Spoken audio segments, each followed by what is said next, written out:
Well, hello.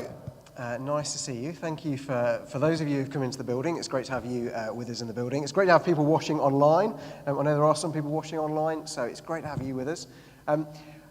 This is our church weekend at home. It's not the lakes, is it? It's not the beautiful surroundings in Bassenfell, which is where we want to be, but it is a great opportunity. I think God has given us a real opportunity this weekend. Normally we'd only be able to take, 60 people away to Bassenfell, but actually this weekend we've got the opportunity for the whole church family to join in some way, whether that be coming to the building or whether that be watching the live stream at home. So we've got a great opportunity this weekend. We're very thankful for Mark Simpson, who's come all the way over from Leyland, Wellfield, to come and speak to us. And tonight is really quite low-key.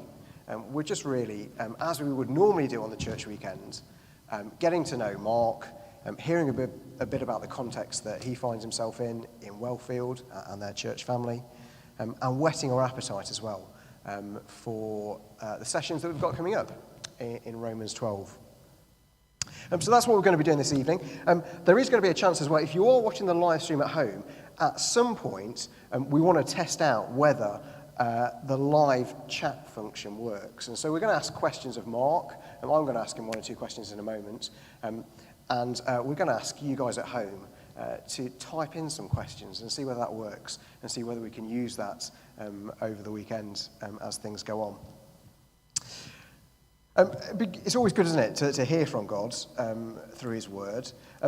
So just going to read a couple of verses from Romans 5. We're looking at Romans chapter 12 tomorrow and Sunday. But let me read from Romans chapter 5, verses 6 and 8. If you've got a Bible at home or you've got a Bible here, why not turn them up? First half of Romans is Paul's big explanation of the good news of Jesus come to save. And here he begins to assure people of their salvation. And we get it in verse 6 of chapter 5. Paul says, "You see, at just the right time, when we were still powerless, Christ died for the ungodly. Very rarely will anyone die for a righteous person, though for a good person someone might possibly dare to die. But God demonstrates his own love for us in this: while we were still sinners, Christ died for us." Whilst we were still sinners, Christ died for us. I was having a chat with somebody this week, somebody who wasn't a believer, had a real tough time, and I just bumped into them, and they're saying, "Oh, I'm doing much better," which was great to hear that they were doing much better. They said over the past couple of months, they've received some counselling, and the thing that's really helped them is being told they need to love themselves. And I kind of thought, at that point, I was delighted that things were going better for them. But at the same time, there is that, you kind of go, to be told to love ourselves. It's the big tune, isn't it, of the culture at the moment, that we need to love ourselves. If we feel down, if we feel depressed, if we feel anxious, we just need to love ourselves more. There's lots we could say about that, isn't there? But there's a little internal monologue that happens when someone says, "Oh, you just need to love yourself." Because we often go, "Yeah, but you don't know. You don't know actually the dark places of my life. You don't know the nooks and crannies that no one sees. You don't know what I'm really like." So we always say, very well saying, love yourself, but you don't know what goes on in my life. You don't know what I've done. You don't know what I'm really like when nobody's looking. How can I love myself? Well, we get verse 8 there, don't we? God demonstrates his own love for us in this: while we were still sinners, Christ died for us. Here is a love that we can feel. Here is a love that we can know. A love that is real. While we were still sinners, God sees every dark nook and cranny of our lives. He sees all of our past and all of our future. And yet he still loves us. He's still chosen to love us. And how has he demonstrated that love? Well, actually by dealing with those things that say nobody could love us. He sent his son. Christ died for us. It's not just that those are bad things that weigh on our conscience. They're actually offences against a holy God. And yet he's loved us and sent his son to die for us, to deal with all of that. That's the demonstration of God's love. That's how we can know that we are loved. Knowing that those things that say we cannot be loved and I cannot love myself are dealt with. But God demonstrates his own love for us in this. While we were still sinners, Christ died for us. That's how you know you're loved this week.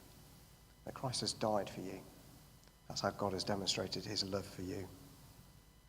Look, this weekend is a chance to reflect not only on what God has done, but what we do when we know God's love and when we know his mercy. And that's some of the things we're going to be looking at in Romans 12, how we live in light of God's love and mercy, which Mark's going to be helping us with. Why don't I pray for us now? And then I'm going to get Mark up and we can have a little chat to him. Heavenly Father, we thank you so much for your love that deals with our sin and the things that we try to hide. Thank you that you know all about us, and yet you have chosen to set your love upon us, and you have demonstrated that love by sending Christ to die for us. Christ who has forever paid for and dealt with our sin. Help us to know the depth of your love for us. Help us this weekend to begin to know what it is to live in light of your love and your mercy. In Jesus' name, amen. Well, I'm going to ask Mark up now. There we go. I'll try and move that video. We've got the video playing because I want to see what the live chat is as well. Good. Are you actually on the screen there? Does Mark need to kind of come this way? As we learn how to do live TV. I feel like a Blue Peter presenter. It's great, isn't it? I'm sorry about it. I need to speak with the mic because that needs to be picked up. I know it's really echoey, isn't it? I'm sorry. Sorry. Good. Mark, thank you so much for coming over for the whole of this weekend. I guess it's easier, isn't it, than all the way up into the lakes. Now, I know a lot about you. Some people know a bit about you. There'll be others who are here tonight or are watching and they know nothing about you. So come on, give us the bare facts, who you are, what you're doing, who you've kind of left at home, that kind of stuff. Well, good evening, everyone. I've met some of you before, and there's some familiar faces because we came over to a prayer meeting, a few of us from our church in Leyland. I'll tell you what, just on my way in, I got distracted by a little letter from me that you got pinned up from 2018. I send these out every sort of month or two, and you got the 2018. It was brilliant reading a 2-year-old thing because I was thinking, oh, please pray for this, please pray for this. You go, yeah, that's happened. That definitely didn't happen, but that's happened. And so it was quite encouraging. Anyway, so sorry, I'm Mark Simpson. I'm from I lead a church called Wellfield Church in Leyland. There are other churches in Leyland that you may have heard of. Ours is the best one.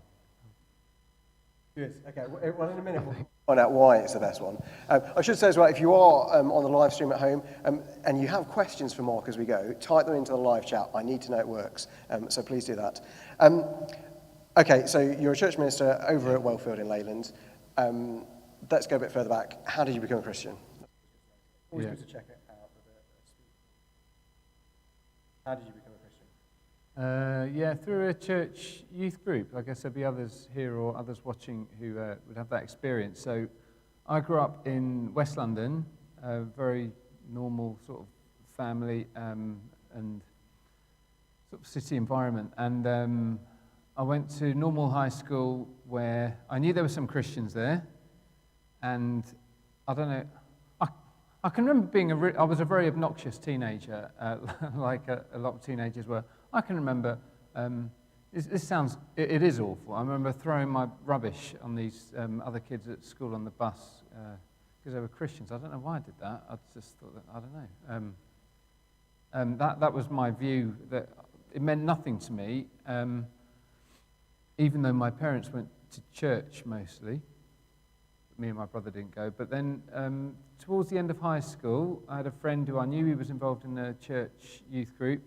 I was around his house one Saturday, and he was speaking to a friend, or it was a Friday night, I think. He was speaking to a friend on the phone about their church youth group was going rock climbing.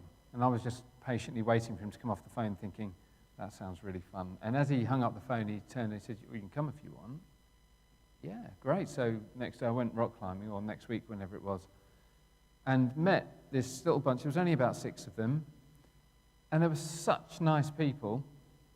And they invited me to the church the following Sunday evening, the next day, Sunday evening, which had the youth group following it.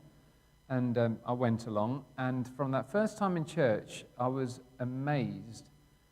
It was a fairly big church, maybe 200-300 people, and I couldn't believe what I was seeing. There were people there who seemed to genuinely believe this stuff. I didn't know anybody actually believed in God. But they obviously did, and they were singing with passion and so on. And anyway, I went to the youth group. It was lovely, and it became the highlight of my week very quickly. It was a really, really nice little group. And but within a couple of years, I was calling myself a Christian. I can't pinpoint any particular time when I know the penny dropped, but certainly there was a Bible study as part of that youth group on the Sunday evenings. And I remember one time looking at the resurrection, and it was from 1 Corinthians chapter 15. And the leader was asking us the question, why is it so important that this church knows? Why is it so important that they know there are at least 250 eyewitnesses still alive? What if they're doubting that it really happened? Why is it important to know there are 250 eyewitnesses? And I was just sort of daydreaming, but he wasn't going to give the answer. He was waiting. And I remember at that point thinking, this isn't just a nice group or nice ideas that they're talking about. This is actual reality. And I remember that just great feeling of, I found something here. This is something real. And I was still an obnoxious teenager, right through till my mid-30s, I think. But certainly by the time I was in the school as sixth form, by the time I was in sixth form, I was calling myself a Christian. And gradually, the Lord is knocking my life in line. Looking forward to the world to come when He completes it. Fantastic. We're looking forward to that as well. I can say that because I know Mark very well. Before people think I'm terribly offending you. Okay, so becoming a Christian is one thing. Knowing that Jesus really rose and He's alive and trusting Him is one thing. Why then become a church minister? Yeah, I never wanted to, never. The idea, if you'd asked me in my early 20s, if you told me I was going to become a Church of England vicar, I don't know what I'd have done. Something drastic, I think. I found the thought repulsive, but what it was, so I had the privilege of going to university as well, and towards the end of being at university, someone said to me that there was a church in Cambridge that you used to work in. They just advertised for what they called parish assistants at the time. Just come and be a dog's body for a year. And the notice came from the front of church, and somebody nudged me and said, that's what you should be doing. I thought it sounded great. Yeah, sure, I'll take a year doing that. That'd be really good. Get an insight into what church leadership looks like and how churches run. I didn't know. So I did that, and through that really, it was just, can you stay for another year? How about doing a Bible training course? And one thing led to another, and until the point came where people said to me, look, instead of just doing another year, another 2 years somewhere, when are you going to commit to 30 years, God willing? And okay, all right, so maybe, and I wanted to go overseas. That was my sort of plan, but then people said, look, you've got the Church of England are willing to pay for your training if you go through the selection. The churches up and down this land are crying out for people to lead. That was news to me. Anyway, I did it very reluctantly. I never thought of myself as a church leader, as as a leader, really, but other people strongly encouraged me to do that. And so that was, how long ago was that? Many, many years. Many, many years ago. Yeah. Okay. I'm 47 now, so that was mid-20s. So you've been an ordained church minister for... About nearly 20 years, yeah. Yeah, okay. Yeah. And in that time, I know you've been in different types of Church of England churches in terms of just kind of feel of kind of how they're set up on a Sunday. Yeah. Now, I've been over to Wellfield, and we support Pete Harvey, your curate at Wellfield. And on a Sunday morning, it feels very different to when people come to St Simon's on a Sunday morning. Do you want to say a bit about the context at Wellfield, why church is set up the way it is, and what you're doing? Everything feels different at the moment, doesn't it? Yeah, so I was a curate at St Andrew's Church, and then we started Wellfield Church nearly 14 years ago. We wanted... St Andrew's is a great church, and it was growing at the time. When I was a curate there was a vicar called David Gibb who preached the word so well for the first time that church, the church had faithful ministers for decades, but there was something new that they could understand the Bible, and people just kept coming. It wasn't that people went out and brought people, they just kept coming, and it grew. But we realized that for like any English town, 99% of the population would not darken the doors of that building. It meant nothing to them. I understand that. We wanted to do something that was church, that didn't feel like church, so that we could have a better chance of reaching those sort of people who just, the building and just the traditions that have built up over hundreds of years might be great things, but they can put people off, and some of them are not necessary. Could we just try something? And so we did. We met in a school to begin with, to try and make it not feel like church, but be everything a church should be, which is a great privilege, just to start from scratch. Over time, we've realized a lot of the traditions that we put to one side were great things that actually we've readopted because they're so helpful, but really it feels different. So on a Sunday morning, we sit around tables. We've got a building now, significantly smaller than this, but there'll be a room full of tables. There's no sort of stage area or anything like that. It feels very informal. It's chaotic with lots of kids, if I can remember all those months ago, when things did function properly. There's very, very little formality, And the idea is it's just very, very accessible. And I think, you visited us, you spoke at our church weekend away last year, which was great. But I remember your comment was you feel very well, it feels like a family. And I think that's true. People who do come, it's very hard to bring people into church, and I'll talk about that in a minute if that's okay. But when people do come in, they just feel so part of things. And that's, I think, one of our great strengths. We're on a council estate. So we first met in a school just in the middle of town, and we quite quickly found there was a big, I have to say, an unreached area of Leyland, right in the middle, several thousand homes of a council estate built for workers of the truck industry back in the day. Now, of course, typical social housing estate, high unemployment and all the dysfunction that goes with that. Family, just chaos. You wouldn't believe. I just last week, this is absolutely typical, chatting to some kids on the street who I vaguely knew. How many brothers and sisters have you got? That's a simple question, isn't it? But they go, well, sort of 6, but then you could count. And because they're all step siblings, there's no family structure. They don't even know how many brothers and sisters they've got. So this is the sort of chaos, and then plus addictions and antisocial behaviour. We got a building right in the heart of that estate, Broadfield Estate, which is a wonderful opportunity, but it's so slow because, imagine your average English man to step into a building like this is a big deal, isn't it? What will his mates think? And unless his wife or girlfriend is coming and has brought him, well, how's he going to do it? It's very, very hard. Now, in our community, he's related to pretty much everyone else. Everybody knows his business. If he was dramatically converted, well, sure, he'd do it, and he'd take whatever flat, he would do that. But just to dip his toe in and see, because he's met one of us, is a massive, massive deal. So it's very, very slow.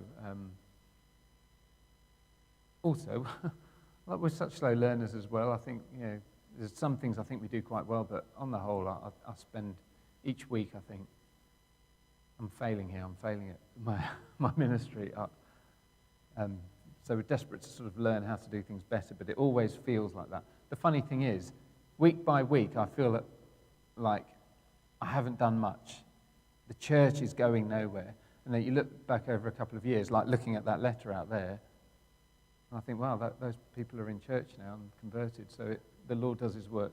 The mustard seed is, there's this parable of the mustard seed in Matthew's gospel, where he says the kingdom basically says it looks like nothing, but in the end you'll see it's the biggest thing of all. And just that is our lifeline. We hang on to that parable and the sower for another reason, but those two parables, everything we do feels like nothing, and yet somehow God keeps working. I'm going to ask, there's plenty in there that we can sort of be praying for you. A couple of questions that have come in. Dan Hayes. Is Mark tall, or are you just really, really short, Andy? I've got my high heel. It's perspective. Okay, I'm closer to the camera. Another question. Mark, do you support many children or young people with mental health issues? Has this been impacted much with lockdown? Yes. Yes to both. The sort of highlight of my working week up until March was a group we have for local scallywags. Only a handful of them come, but my prayer list of them, there are sort of 30 or 40 that have sort of been and come, 50 maybe, over the last few years. But so I know a lot of the younger kids, sort of junior school, early high school, and because I've been around a while, older ones, so I'll always stop and chat or get verbal abuse from them wherever I go. And the homes they come from are awful. Now, lockdown, extremely hard for most of us, unless you were all going out to work as usual and that kind of thing, but extremely hard. It was a great novelty for the first couple of weeks. We thought this was great. I've got a wife, 3 children. For us, that was great. You should stay in your house. That was lovely. But as it goes on, it gets hard for us. But for kids the reason they know us is they're always out in the streets, because home is a horrible place to go. I honestly, I don't know how they're faring. We have a thing called a Big Week Out, which is basically a week of days out over the summer. We did a sort of pared down version this summer, but as I was picking people up on the Saturday morning this year, the air ambulance was coming down on the school field, and so all the people I was giving a lift to, their masks and all that, said, "Oh, I wonder what's going on. Get your phone out. Let's see what the local gossip is." I said, "Someone's been stabbed." It was my obviously conclusion. And sure enough, so one of our kids, I'll mention his name, it doesn't matter, it's just because he's called Barry, like a kid called Barry. We've got one called Keith, one called Barry, Stuart. Well, that's right. You're not a little kid though, right? You must, all right, I'll take it off. Oh, I thought these names came when you got into your 20s, right? Okay, yeah, fair enough. So, his brother had got stabbed in the head with a screwdriver by a friend because the friend thought his girlfriend was at his house. She wasn't there.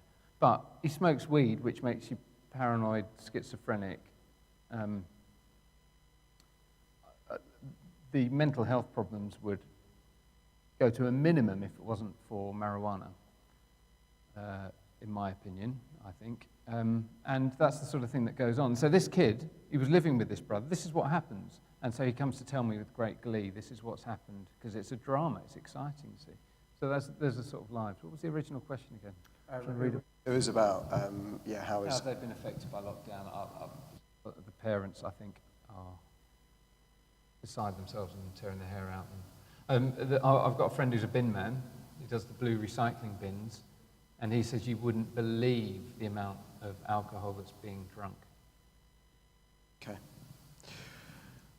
Which are, and I guess kind of those, some of that, you might see that in a greater way in Wellfield, but actually I guess they're going to be issues that are all over, aren't they? Absolutely. Domestic abuse, mental health. We've got church members getting in touch saying, I think I'm losing my faith, I can't. And it's not losing your faith, it's just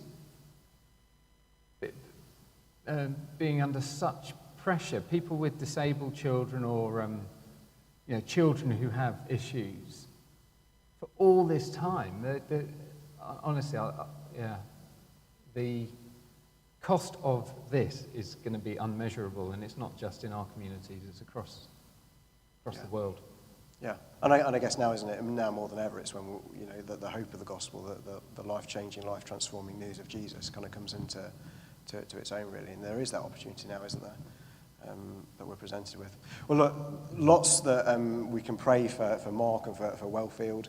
It'd be nice to do that in a minute. It'd be nice to do that at home, if you're watching at home, maybe with the folks that you're with. We might try and do it in little groups here as well. Just before we do that, because we've got our quiz starting online in a minute as well. Just kind of whet our appetite for Romans 12. Why should we've got busy lives? Why make time for engaging with 3 sessions this weekend on Romans 12? Man, if you'd booked to go to Bassenfeld, you'd be there and you'd focus on it, but because you're at home, you're thinking, well, actually, I've got a few jobs to do, I'll miss this session. Be there, because it'll be here, whatever, because Romans 12, it is just one of those golden chapters of the Bible. I haven't taught on this for a long time up until this weekend, and just coming back to it and revisiting it, it's been so good for me to just see how simple and refreshing the good news is. Here's the thing. So my curate Pete, who you as a church kindly support, which is great, he's preaching a one-off this Sunday, and he was scratching his head. What should I do? Something about sort of a new start, trying to get back to normal with the kids going back to school. Something, and he was scratching his head about it. And this week I sat down with him. Guess what? He's doing Romans 12, 1 and 2. By complete coincidence, he didn't know I was doing it, and I didn't know he was doing it. We're both doing it. Why? Because this is how to get our lives. If you've been confused or drifting or just feeling under pressure, feeling flat perhaps, feeling that you failed in things, whatever it is, this is one of those chapters that just reminds you this is what it's all about. And it's such good news. It's not telling you a massive mountain you have to climb. It's reminding you of the good news of the gospel and how simple the response is. I just think it's great. Well, you decide at the end anyway, you see.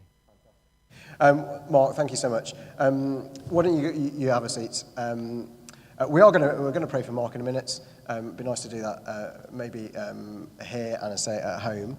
Let me just tell you a bit about, so tomorrow morning at 11 o'clock we've got our first session with Mark. We're going to be looking at those 2 verses from Romans 12, verses 1 to 2. And I want to encourage people to come to the building if you can. It's great, isn't it, to have a live stream, but actually if you can come to the building, come to the building. There's still space. I do want to say actually the 11 o'clock service on Sunday, we actually are already, I hate to say this, but we're already at pretty much capacity for that service because we've only got one Sunday. 2 things on that. If you're booked in, don't suddenly think, I'll leave a space for somebody else, because then nobody turns up, do they? So if you're booked in, come. If you're not, why not come tomorrow? Why not come tomorrow morning at 11 or tomorrow night at 7:30 into the building? Because it's great, isn't it, to be able to gather together, even though we can watch online. So tomorrow morning, 11 o'clock, first session. Before that, we've got an online workout with gymophobics at 9:30. So if you're feeling like you need a bit of stretching first, you've got that tomorrow morning. Look, we're going to pray now, and then we've got a Zoom quiz that is going to be starting very shortly. So thanks for watching, thanks for coming. We're going to pray now. We'll switch the camera off. We will pray here, pray at home, and then in about 5 minutes, we'll have our Zoom quiz starting. Great.